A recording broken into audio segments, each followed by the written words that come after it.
Boa tarde a todos, graça e paz. Que a graça, a paz, a misericórdia e o amor de Deus Pai se manifestem na vida de todos vocês. Essa é a minha oração e esse é o nosso propósito. Tendo encerrado a primeira parte dos vídeos que eu me propus e proponho a fazer, a apresentação de Apocalipse, da carta de Apocalipse, como uma forma de apresentar-me a quem quiser me assistir, a quem me conceder esse privilégio. Então eu usei a carta de Apocalipse como uma apresentação pessoal de algumas ideias, de alguns conceitos, de alguns valores, todos eles, creio eu, cristãos, e também marquei posição em relação a algumas coisas com as quais eu não aceito, não concordo, vejo como grande perigo, me oponho e prometo nunca comungar. Se um dia eu me ver naquilo que eu condeno, então você pode chamar a minha atenção. Se eu não tiver uma justificativa, uma resposta, uma explicação à altura, confrontando as minhas palavras com o meu pensamento e com as minhas ações, eu aceitarei a repreensão muito prontamente. Tá? Mas é uma forma de marcar posição e é uma forma de dizer que acreditamos existirem limites e não pretendemos ultrapassar esses limites. Que Deus, em sua infinita misericórdia, nos conceda graça e sabedoria para que nos comportemos assim, dentro dos limites estabelecidos pela palavra de Deus. Não é a minha intenção execrar, ofender ou humilhar a quem quer que seja. Não é. Nunca foi e nunca será. Conheço muitos irmãos em Cristo, conheço muitos cristãos. Já nessa minha curta vida tive o prazer e a alegria de conhecer muitas pessoas de muitas denominações cristãs e até de outras religiões, de outras práticas que eu não vou aqui mencionar nem enumerar. Mas em todas elas eu pude perceber e constatar o desejo sincero de conhecer a Deus, de estar em comunhão com Deus e de fazer a vontade de Deus. E acredito eu que, sendo assim, até mesmo as pessoas que estão envolvidas em práticas com as quais nós não concordamos, porque a palavra de Deus nos proíbe, nós não concordamos para nós, não praticamos, né? Mas eu acredito que essas pessoas, pelo seu desejo sincero de conhecer a Deus, Deus se permitirá conhecer por elas. O Evangelho da graça de Jesus Cristo, eu não tenho nenhuma dúvida, vai chegar até essas pessoas. Muito certamente não através de muitos dos nossos amados irmãos que, entusiasmados que são, passam muito tempo atacando e ofendendo e até mesmo copiando aquilo que desprezam. Mas eu creio que Deus, em sua infinita graça e misericórdia, alcançará essas pessoas. E como eu já falei, mundo afora, não são poucas as pessoas. Então nos propomos a anunciar o Evangelho de Jesus Cristo para a salvação de todo aquele que crê, acreditando que não é a intenção de Deus desprezar a quem quer que seja. É nossa convicção, sempre foi, de que Deus não desiste de ninguém. Deus não desiste, tá? Não me interessa saber, não me importa saber. O que você vive é muito importante no seu momento aí existencial. A sua alegria, a sua paz, a sua prosperidade, a sua dor, a sua aflição, a sua derrota, é o que você está vivendo, é o que você está passando. Se é consequência ou não do pecado, se é consequência de atos imprudentes, ou da falta de sabedoria, da muita juventude, ou do fervor da juventude, isso é algo que não compete a mim julgar. A minha intenção é declarar que há esperança sim, há como fazer melhor, há como viver melhor, há como superar tudo isso. E há motivos para seguir em frente.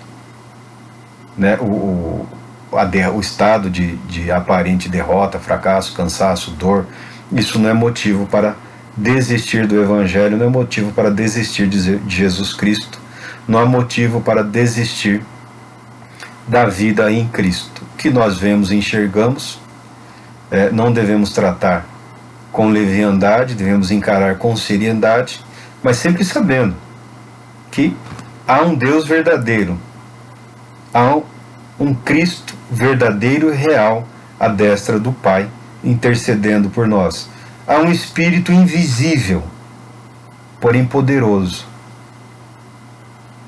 atuando nas nossas vidas, nos nossos países, nas nações, para conduzir a salvação em Cristo Jesus, multidões e mais multidões. Esse mesmo Espírito é o que manifesta o amor de Deus, o poder de Deus, a vontade de Cristo.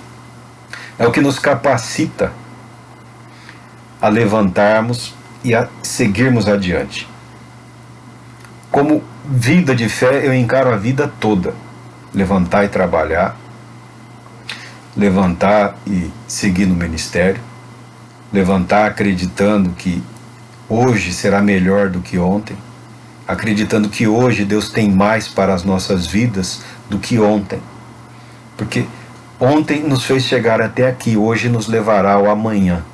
Então Deus tem sempre mais, é uma fonte inesgotável de amor, de poder, de sabedoria, de graça, misericórdia, compaixão.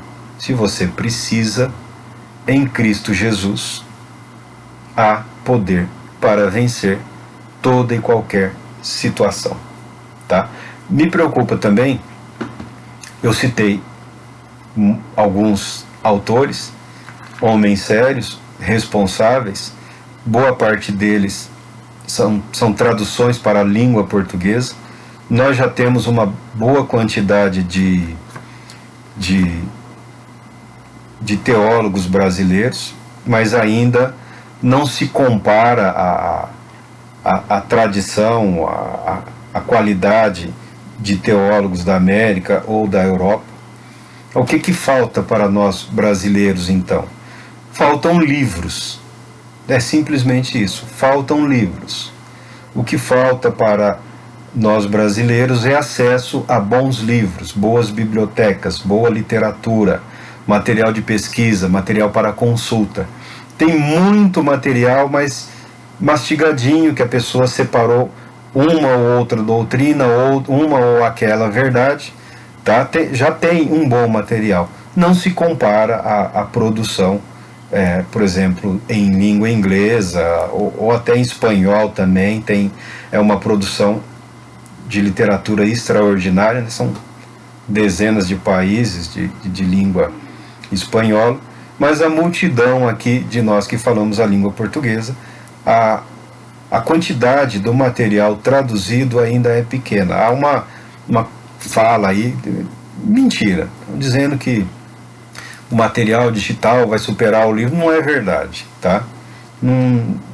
Porque o livro está aí, dura um século ou mais, um bom livro. O material digital você guarda lá no arquivo, ele se corrompe fácil. E também não há material em mídia disponível também, não aumentou a quantidade. O que se publica em língua portuguesa é o livro e o livro digital. Alguns nem são passados para o livro, porque não compensa também, porque o nosso amado povo é dado a uma prática não muito legal, né? Para quem trabalhou, o cara estudou anos e anos, né? Passou lá 1 ano, 2 anos pesquisando, tá produzindo o livro, publica o livro a um custo, a um gasto, aí o irmão vai lá, tira xerox e já abençoa todo mundo a baixo custo. Mas isso é uma coisa que eu entendo que só vai diminuir quando a produção intelectual aumentar. Há alguns que nós até gostaríamos, aí tem um aí que é bom, muito bom, lemos alguma coisa dele, mas não temos certeza em relação a alguns pontos. Então, não vemos momento ainda para não criar embaraço, né? No passado, eu li material de um pastor americano que tem muito material, bastante livros publicados em língua portuguesa, né? Tem bastante livros. Eu não me lembro a denominação dele. Não vou citar o nome dele por uma questão de respeito, tá? Não, porque ele é uma marca, é um material disponível, tá? Não quero fazer publicidade, propaganda negativa. Mas eu li e eu fiquei triste. Aparentemente é um cristão assim, firme, um homem de firmes convicções. Eu fiquei triste quando nos escritos dele eu encontrei material referindo-se às igrejas pentecostais, que hoje nós temos as pentecostais, as avivadas, né? De maneira que ele não reconhece como igrejas cristãs, né? Ele é muito duro em relação a isso, ele é muito cético, né? Eu entendo que ele não cumpriu as exigências da boa pesquisa. Ele até diz ter ido a uma igreja pentecostal na cidade dele, mas assim, após iniciada a reunião, ele foi escondido e ficou do lado de fora e teria gravado algumas palavras das pessoas falando chamamos de língua estranha aqui, né, ou variedade de línguas, um fenômeno descrito também como glossolalia, né, variedade de línguas, várias línguas. Ele disse ter gravado, disse ter levado para um linguista, e esse tal linguista teria garantido que aquilo não tem relação com nenhuma base linguística existente no mundo, que seria um engodo, uma fraude ou coisa assim. Essa suposta pesquisa ele não citou, não apresentou, e esse tal linguista ele não também forneceu o nome. Eu tenho conhecimento de estudos realizados que estimulam essa prática, não identificam essa prática como uma prática perniciosa, muito pelo contrário.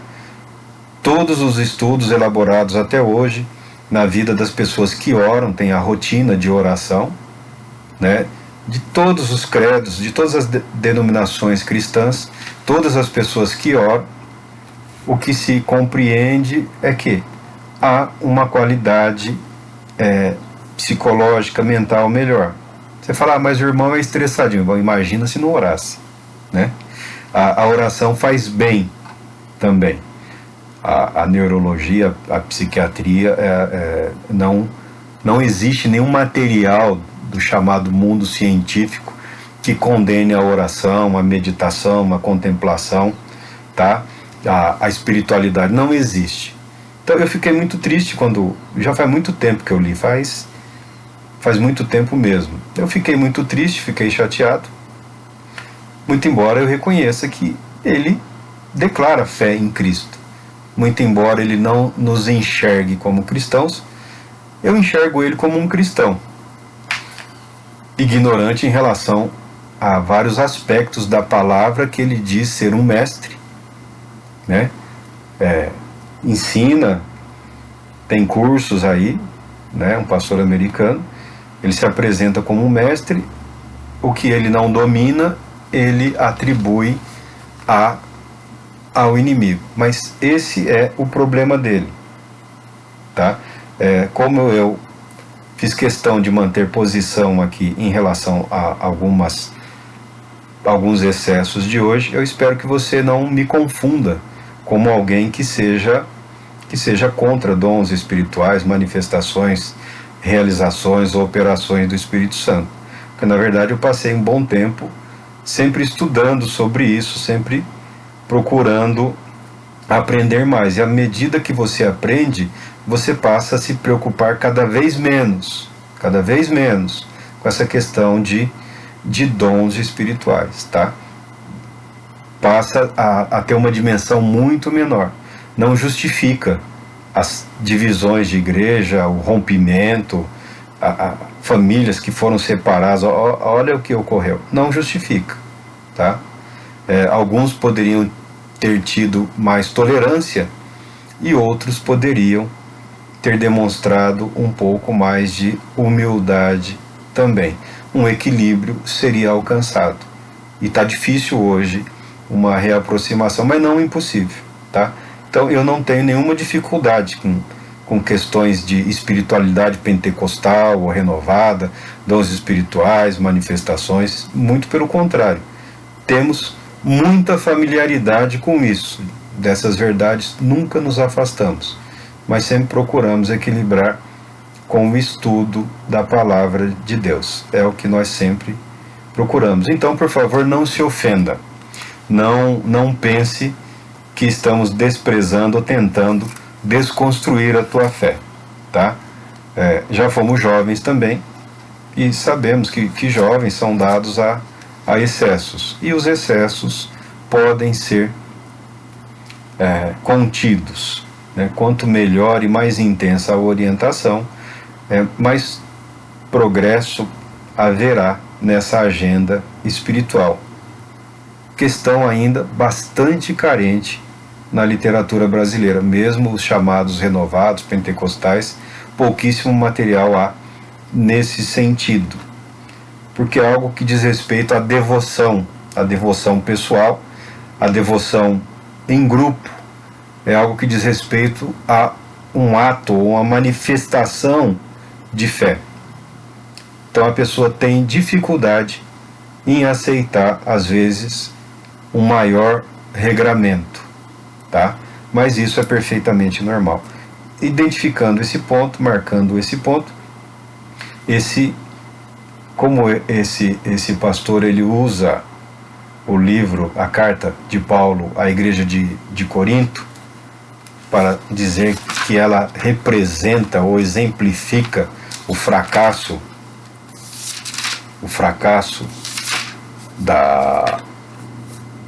dos dons espirituais, ou o fracasso da igreja pentecostal, ou que essa não é a vontade de Deus, discordando dele, eu inicio agora pela carta de Paulo aos Coríntios, declarando o que eu já disse: Deus não abandona ninguém, Deus não despreza ninguém. Mesmo havendo excessos, erro, falha ou pecado, há um caminho correto a ser seguido, orientado pela palavra de Deus. Olha como Paulo se apresentou à igreja de Deus que está em Corinto. Ele não escreveu aos que frequentam, vocês aí, vocês outros. Não, ele foi taxativo, estendendo a mão àquela igreja, permitindo-se, como apóstolo de Cristo, a ser instrumento de Cristo para a edificação da igreja. Para o apóstolo Paulo aqui, nada, nunca, não tem causa perdida. Há sempre esperança, e ele tem a coragem de investir, de doar de si em função daquilo que ele acredita, né? Se desgastar em prol do Evangelho. Paulo fala: sempre dou graças a Deus por vocês, pela graça de Deus que vos foi concedida por Ele em Cristo Jesus. Pois em tudo fostes enriquecidos nele, em toda palavra e em todo conhecimento, porquanto o testemunho de Cristo foi confirmado em vós, de maneira que não lhes falta nenhum dom espiritual, enquanto aguardais a revelação de nosso Senhor Jesus Cristo. Paulo fala até de uma confirmação. Se existiram homens sobre a face da terra que tinham poder e autoridade para legitimar uma igreja, foram os apóstolos de Jesus Cristo. Tá? Essa é a minha convicção. Como já deixei claro, não reconheço apóstolos atualmente. Não reconheço. Pessoas usam o título, fique à vontade. Eu só tenho essa obrigação de deixar claro que eu não reconheço, tá? Porque não vejo na palavra de Deus espaço para isso, tá? Se eles se apresentam como apóstolos, deveria ser obrigação da igreja testá-los, como fizeram com os apóstolos de Cristo. Devia ser obrigação da igreja, não porque achar bonito o líder se auto-intitular apóstolo, mas deviam testá-lo para ver se ele pode se apresentar como tal. E há testes na Bíblia, na palavra de Deus. Mas estamos falando aqui dos apóstolos que nós reconhecemos como apóstolos, como colunas. Depois deles serem identificados como colunas, Cristo é o firme fundamento, os apóstolos são colunas, nós somos pedras vivas nesse edifício espiritual, tá? E não fala que vai estabelecer novas colunas, que depois deles viriam outros. Fala aqui que da parte de Deus e Cristo não falta absolutamente nada para aquela igreja. A graça se manifestou salvadora. Como também eu acredito que não falta nada para nenhuma igreja hoje. Não falta. Marco, mas não tem todos os dons, porque não é para ter mesmo. Porque às vezes não tem um, mas dois supre um ausente, três supre outro, tá? E o que prevalece sobre todos os dons espirituais, a Bíblia declara, é a fé, a esperança e o amor, é o que é eterno. Os dons são passageiros. Não há motivo para desespero nem celeuma. Nem todo mundo vai ter o dom que gostaria, muito embora as pessoas devam orar pelos dons e acabam recebendo. Deus não vai deixar de edificar a igreja dele por essas questões, tá? Mas nunca falta nada da parte de Deus. A disposição de Deus, o amor de Cristo, a presença do Espírito é no sentido de que a plenitude em termos potenciais, pelo menos, já foi dada à igreja. O que resta é estabelecer o regramento, aceitar o propósito, né? E viver. E seguir em frente. Não é o dom pelo dom, não é a manifestação pela manifestação, né? É de acordo com o propósito de Deus para a edificação da igreja, do corpo de Cristo, para o crescimento do Evangelho, para a saúde, maturidade da igreja, para que a igreja se torne luz nas trevas, né? E Paulo deixa claro aqui, ó, enquanto vocês estão aguardando a revelação do nosso Senhor, não lhes falta nenhum dom, não falta. Ele os conservará firmes até o fim, de modo que sereis irrepreensíveis no dia de nosso Senhor Jesus Cristo. Pouca gente consegue dizer isso. Muita gente dita espiritual não tem essa coragem, não tem essa ousadia. Ele ou ela mede a vida das pessoas, a fé, e, querendo ou não, acaba medindo a graça de Deus, acaba limitando o amor, a compaixão e o poder de Deus pelo dia de ontem. Esse não tem jeito, eu já ouvi, né? Esse não tem jeito, esse não vai dar em nada. Eu já ouvi de líderes, né? Não vou falar títulos para não vamos ofender ninguém, mas eu já ouvi. Tentou selecionar, né? Tenta selecionar, né? É como ocorreu nos dias de Noé, né? Noé e a família alvos, não vou dizer de um grande livramento, agraciados com o livramento, né, do dilúvio, todos mortos, a humanidade destruída, arrasada, acabou. Ele e os filhos, as noras, a esposa, preservados por Deus. E Noé, que era agricultor,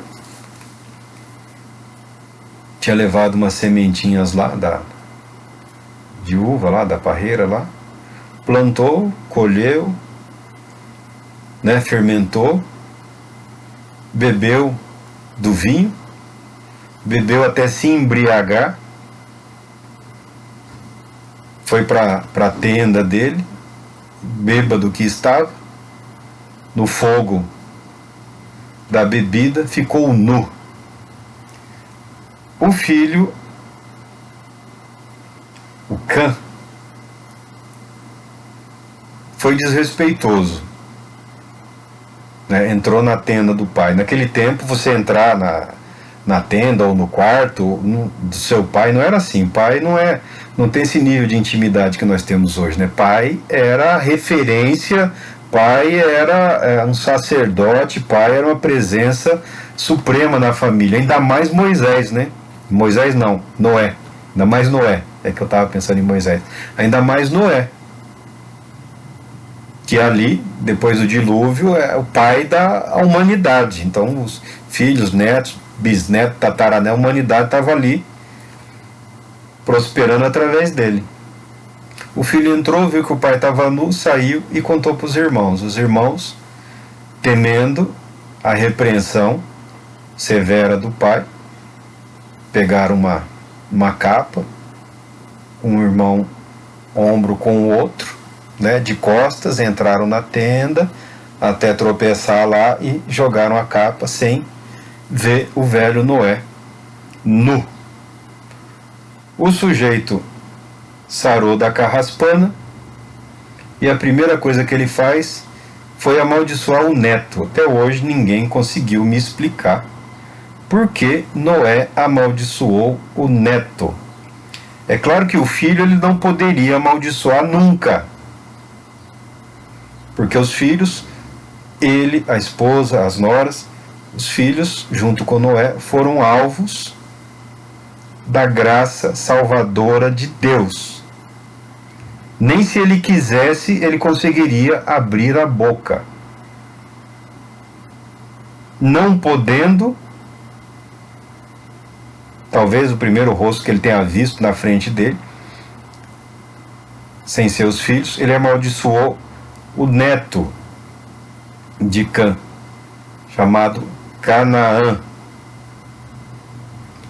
E por extensão, amaldiçoou toda a descendência de Canaã. Que pai, hein? Que homem de Deus, hein?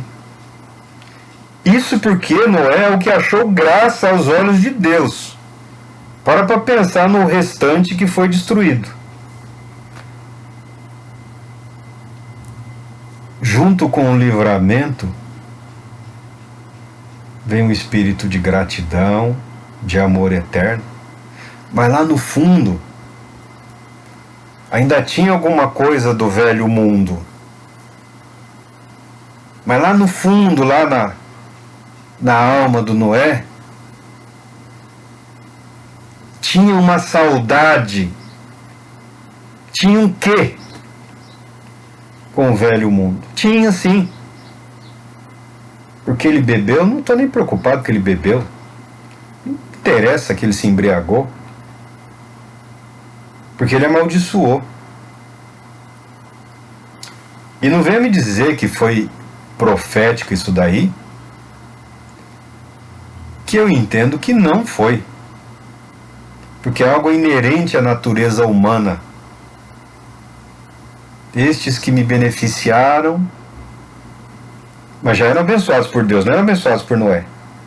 Agora, mesmo aquele que também foi alvo da graça, da misericórdia, do amor de Deus, ele não pôde amaldiçoar, mas amaldiçoou o neto, amaldiçoou o próximo lá. E não pensa você que é só uma questão de palavras.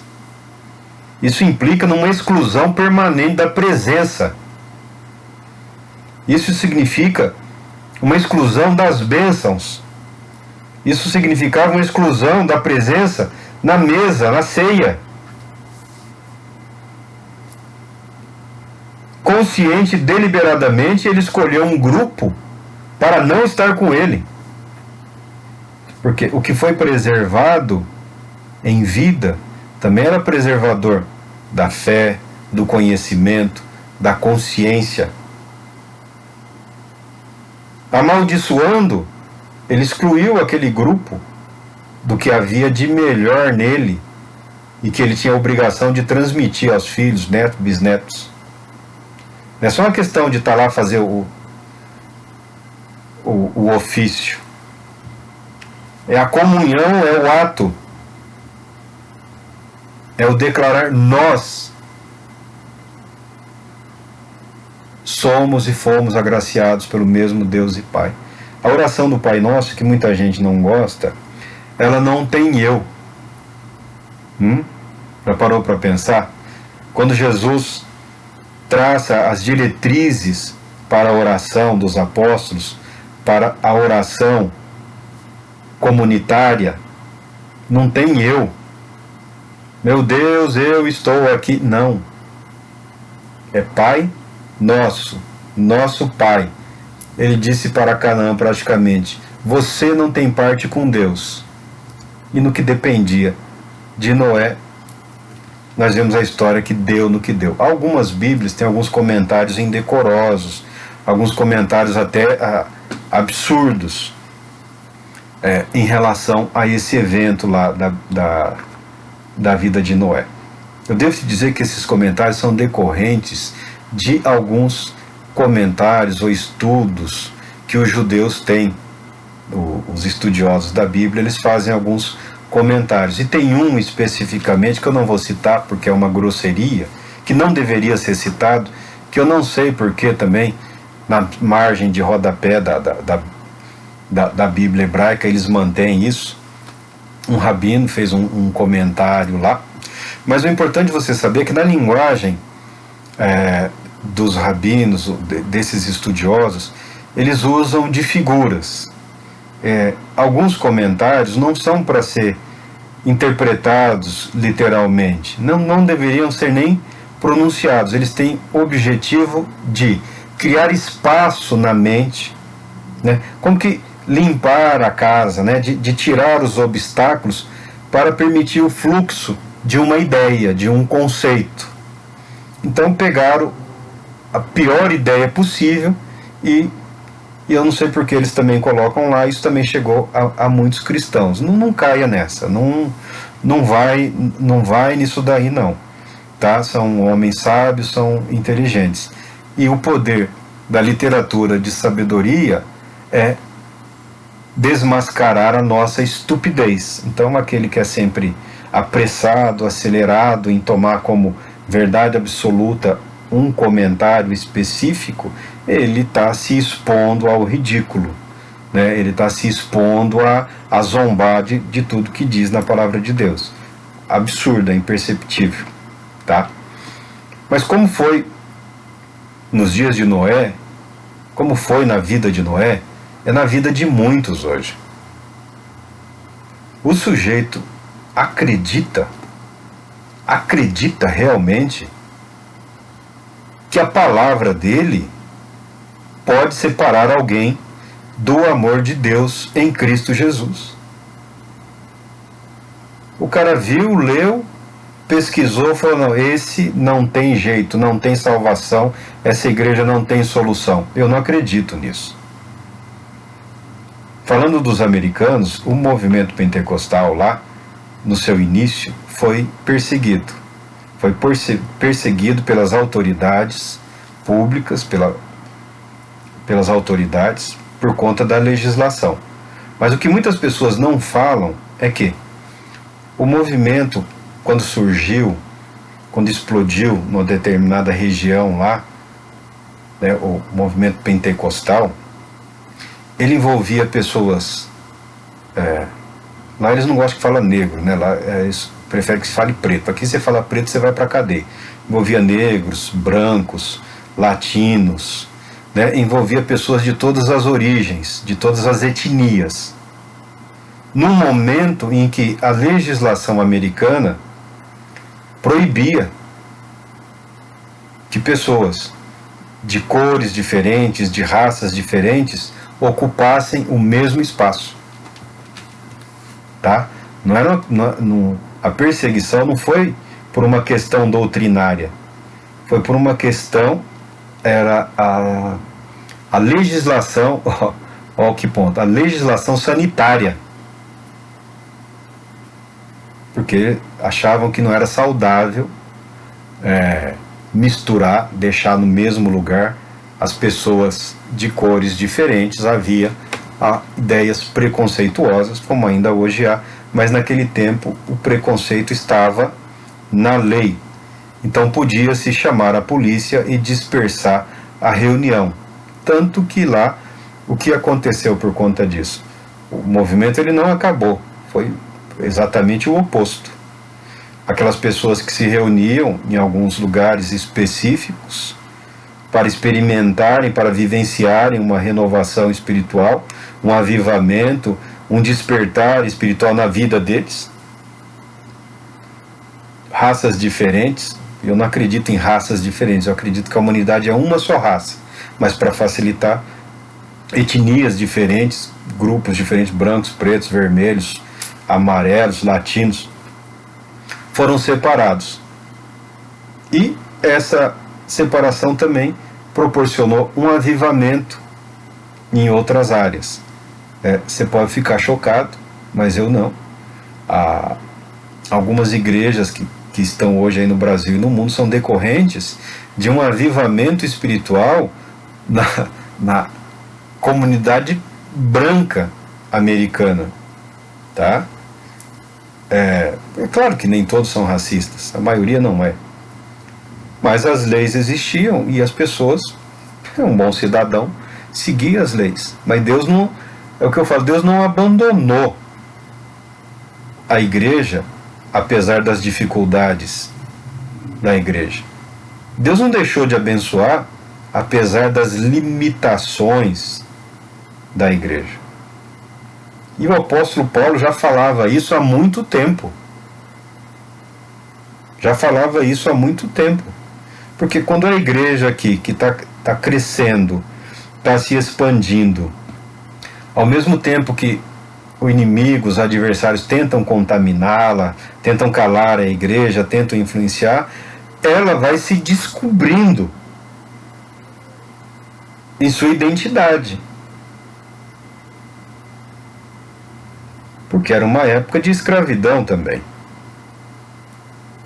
E às vezes o irmão não se sentia bem estar na mesma casa que um escravo. Participar da mesma mesa. Tá?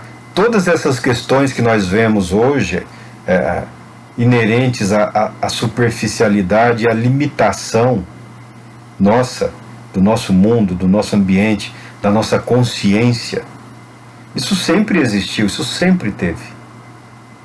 Para o apóstolo, nada disso era obstáculo. As limitações que ele encontrou na igreja de Coríntios, ele as enfrentou pelo olhar de Deus. Olha a diferença.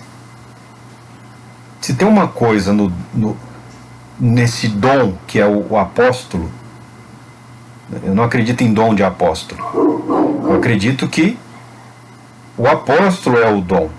Paulo, Deus fez dele um dom para a igreja. Ele, da limitação que ele tinha como religioso judeu, do sectarismo que ele tinha, da aversão que ele tinha ao que não era judeu, ao que não era a tradição, ao que não era farisaísmo, ele foi levado a ser o maior pregador do evangelho aos não-judeus. Você imagina o nível, a profundidade, a dimensão da transformação realizada na vida desse homem, na sua concepção de humanidade, na sua concepção de ser humano, na sua visão do que é a humanidade. Quando ele fala que Deus colocou todos debaixo do pecado para usar de misericórdia para com todos, realmente ele passou a enxergar a humanidade como uma só, carente da graça de Deus, uma só, caída no pecado, uma só, humilhada pelo diabo, uma só, necessitada do amor de Deus. E ele se propôs a quê? A levar isso adiante, a se apresentar para as igrejas, a se oferecer para as igrejas. Sabemos que desde aquele tempo já começaram a surgir aí os chamados líderes acima de todos e de todos, né? Teve gente que se recusou a receber o apóstolo Paulo. Teve igreja cujo líder se recusou a receber os missionários enviados pelo apóstolo Paulo. Olha que ousadia, olha a arrogância. Desses homens, a única coisa que nós sabemos é o nome de alguns poucos, de um especificamente, e mais nada. E do apóstolo Paulo? Então nós temos muitos obstáculos a serem enfrentados nos dias de hoje. Eu só não vejo neles um impedimento para a manifestação do amor de Deus. Eu não vejo impedimento para a aceitação do Evangelho de Cristo Jesus e ser aceito por Ele e aceitá-lo. Paulo, a saber da situação que havia em Corinto, ele continua escrevendo, e de forma educada e bastante elegante. Veja como ele raramente se impõe. Quando ele se apresenta mais ousadamente como apóstolo, ele está contendendo, ele está confrontando os falsos mestres, os falsos apóstolos, as pessoas que o acusavam de ser uma fraude. Então ele fazia lembrar para aquele grupo, ou para aquela igreja, ou para aquelas pessoas, o que Jesus Cristo tinha realizado e continuava realizando através da vida dele. Qual tinha sido a conduta dele, o comportamento dele e os ensinamentos dele. Porque é fácil, é sempre mais fácil apontar os erros.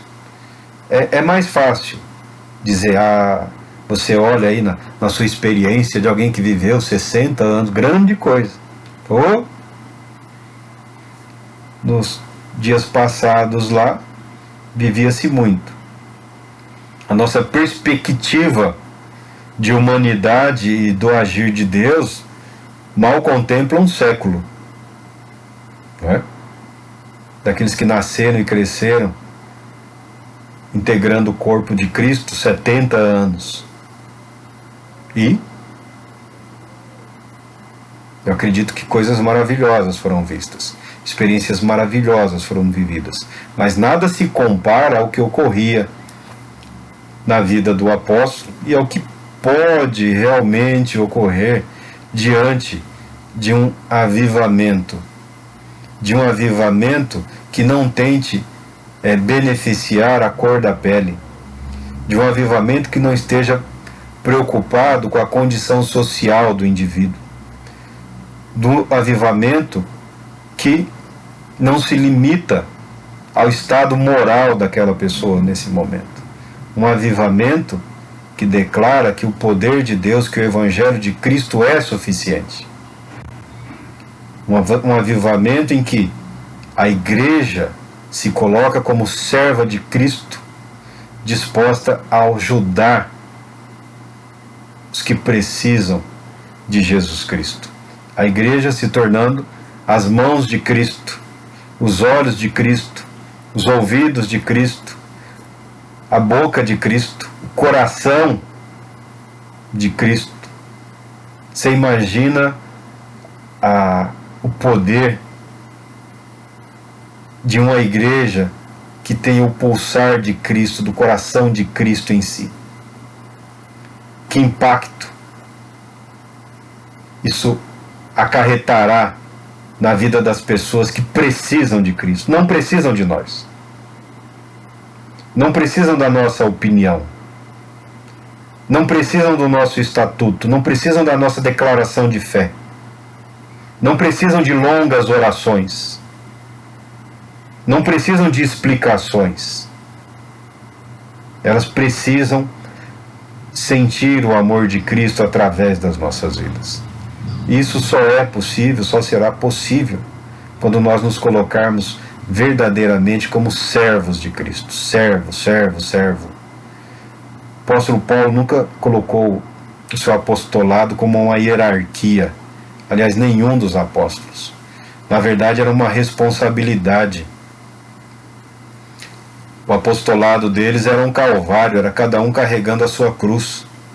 Porque eles sabiam o fim que teriam. Sabiam as dores que passariam. Sabiam das traições. Sabiam das prisões, dos linchamentos. As pedradas talvez não tenham sido tão difíceis de ser superadas, mas eu falo do linchamento moral, né? Das pessoas que lançam facas junto com as palavras. Eles não eram ingênuos em relação ao que vivenciariam. E mesmo assim se dispuseram, com um pouco menos do eu, menos eu, com certeza mais de Deus se revelará e se manifestará nas nossas vidas. Paulo aqui, ele começa a carta à igreja dos Coríntios suplicando: suplico-vos, queridos irmãos. Quem acredita que é uma igreja fracassada, então você esquece, né? Se o apóstolo Paulo chama de queridos irmãos, então é o quê? Ele era um cínico, por um acaso? Alguém vai acusar o apóstolo de Cristo de ser mentiroso? De estar tentando manipular apenas as pessoas? Não.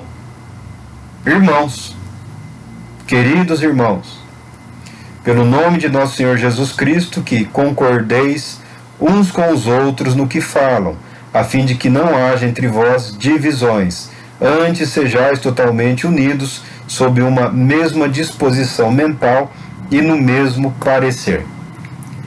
Essa é a grande dificuldade não é das igrejas, é a grande dificuldade do mundo todo e das instituições hoje.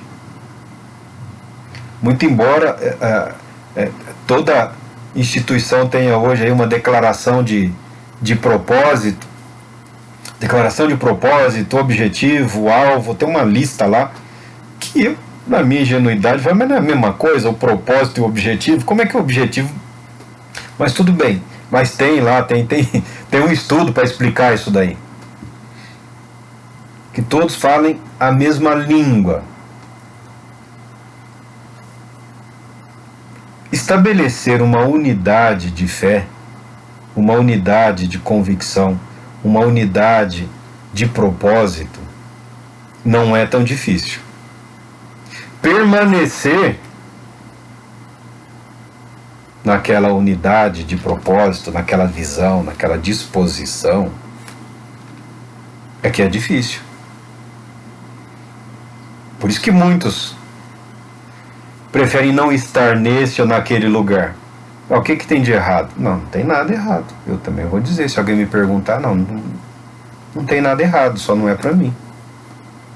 Porque se eu encontro disparidade entre o propósito, entre o objetivo e entre o que se vive, aí para mim não serve.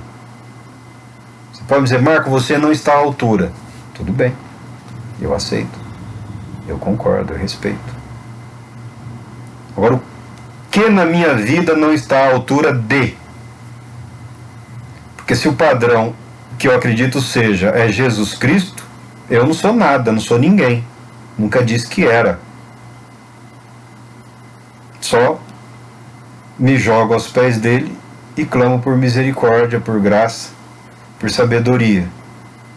Vivendo um dia de cada vez, como alguém que eu conheço costuma falar, muito embora ninguém consiga viver 2 dias de uma só vez.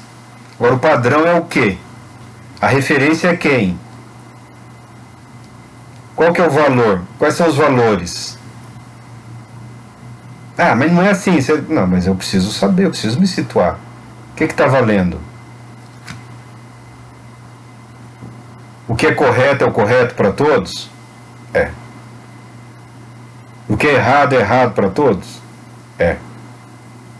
O que é verdadeiro para todos? É. Então, se o erro está em mim, eu aceito, tudo bem, mas é difícil nos dias de hoje, muita gente prefere não estar neste ou naquele lugar, porque ou não houve uma explicação, uma apresentação clara do que era o propósito. Eu tenho um líder aí religioso no Brasil que eu defendo em todo e qualquer lugar. Eu não concordo com ele em nada. Não concordo com ele em nada. O que ele está fazendo está entre aquelas práticas que eu considero inadmissíveis, vergonhosas. Mas eu me lembro que ele disse que estava nessa para se dar bem. E ele está se dando bem, o cara está bem. Hã? Líderes políticos vão lá para ele fazia a oração dele lá, riquíssimo, tá? Tenho nada contra isso. Se eu pudesse ficar rico honestamente, eu também ficaria. Se eu pudesse ter muito dinheiro, tá? Viajar o mundo, eu já falei, eu gosto de arquitetura, conhecer as catedrais, mundo afora, tá? Não tenho nada contra isso. Mas eu sempre o defendo, porque ele sempre disse que estava no Evangelho para se dar bem.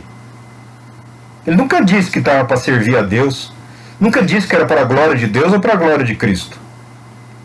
O Evangelho de Cristo, o nome de Cristo, são um meio para ele atingir os fins que ele pretendeu atender. Como é que você consegue defender alguém que você não concorda? Porque ele foi claro, ele foi transparente, ele foi objetivo. Ele vive do jeito que ele falou que ia viver. Ele faz o que ele disse que ele ia fazer. Vai ser difícil conduzi-lo ao arrependimento. Por quê? Ele não está enganando. Talvez alguns tenham se deixado enganar. Mas o que vale lá é ele, é o nome dele, é a palavra dele. Então eu respeito. Respeito e me distancio. Agora, a partir do momento em que eu me proponho a que a minha vida expresse, ainda que um pouco ou para alguém, a glória de Cristo, o amor de Cristo, aí de fato eu me exponho. Você também pode me criticar. Você pode falar que eu não estou à altura. E eu nunca disse que estava. Porque eu entendo que o padrão do cristão é Jesus Cristo. E é algo a ser perseguido por toda a eternidade. Nós nunca estaremos à altura. Ninguém vai ser o novo Cristo. Tá? Nas nossas limitações, nas lutas contra as nossas paixões, contra o nosso pouco, pequeno conhecimento, nós reconhecemos que a glória de Deus, o amor de Deus em Cristo Jesus é suficiente para salvar e para estender a mão de irmão, para abençoar e orar como irmãos em Cristo. Graça e paz. Paz seja contigo. Que a graça, a misericórdia e o amor de Deus Pai em Cristo Jesus enriqueçam a sua vida. Enriqueçam as nossas vidas. Iluminem as nossas mentes para que sejamos ágeis, para que não sejamos simplórios, para que possamos entender a complexidade dos dias de hoje, para que possamos entender que força e violência não vão glorificar o bom nome do nosso Deus. Está na Bíblia. Está na Bíblia, não vai funcionar. Força e violência não funciona. Você só vai aumentar o ódio. Você só vai aumentar a rejeição. Precisa ser pelo poder do Espírito Santo. Se nós não formos capazes de pelo menos pedir a Deus que enxerguemos a nossa realidade pelos olhos dele, se eu não for capaz de olhar para o próximo pelo olhar de Deus, se eu não for capaz de permitir que o Espírito Santo use a minha vida, não estou falando de dons, use os meus olhos, os meus ouvidos, os meus lábios, para ver a necessidade, para ouvir e para abençoar, não vai adiantar nada ler centenas de livros, inúmeras vezes a palavra de Deus. Muitas vezes, um tempinho só para ouvir, você pode salvar uma vida. Se você dedicar alguns minutos do seu dia só para ouvir sem julgar, Ter a coragem, como o apóstolo Paulo falou aqui, ó. Cristo, Ele os conservará firmes até o fim. Deus vai te abençoar de maneira que você se tornará irrepreensível no dia do Senhor. Ninguém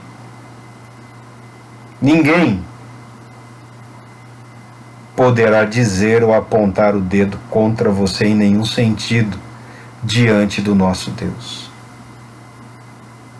Ninguém pode. E muito menos aqueles que se propõem a ministrar o Evangelho da graça e da paz têm o direito de condenar a quem quer que seja. A maldição não deve estar nos nossos lábios. Foi moda, uma das modas malditas que inventaram um tempo. Mas nós não devemos ser amaldiçoadores. Nós devemos ser abençoadores. Abençoando, perdoando e amando, você verá mais resultados do que amaldiçoando. Que Deus nos abençoe, que Deus te abençoe. Retornaremos em breve.